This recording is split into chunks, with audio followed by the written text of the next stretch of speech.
مالک رضی اللہ عنہ فرماتے ہیں کہ رسول اللہ علیہ وسلم حجامہ کرواتے تھے اخدعین اور کاہل میں۔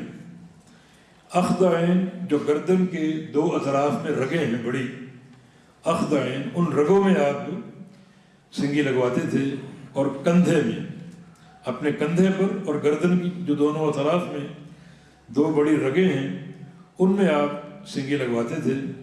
تو اصل میں آج کل جو تحقیقات ڈاکٹروں نے کی ہیں تو مختلف امراض کے مختلف پوائنٹ ہوتے ہیں جن میں سنگی کا عمل نافع ہو سکتا ہے، اور اطباء کو اس کی معلومات زیادہ ہیں۔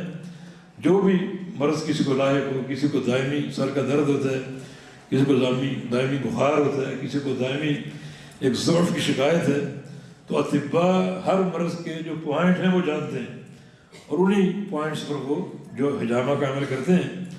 تو پیارے پیغمبر نے اخدعین گردن کی دونوں رگوں میں اور کندھے پر سنگی لگوائی۔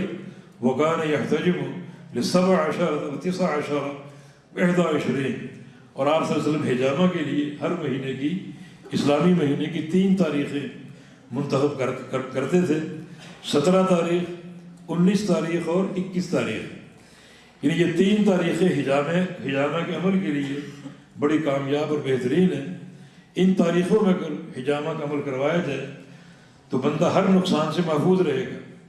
اس کے علاوہ بھی جو تاریخیں ہیں ان میں حجامہ کیا جا سکتا ہے، کروایا جا سکتا ہے، مگر 100% جو ایک حفاظت کی ضمانت ہر شر سے، ہر نقصان سے، وہ ان 3 تاریخوں میں ہے، چاند کی 17، 19 اور 21 تاریخ۔ اور ایک حدیث میں 2 دنوں کا ذکر ہے، جمعرات اور پیر۔ ان 2 دنوں کو اگر منتخب کیا جائے حجامہ کے عمل کے لیے تو وہ عمل زیادہ کامیاب قرار پائے۔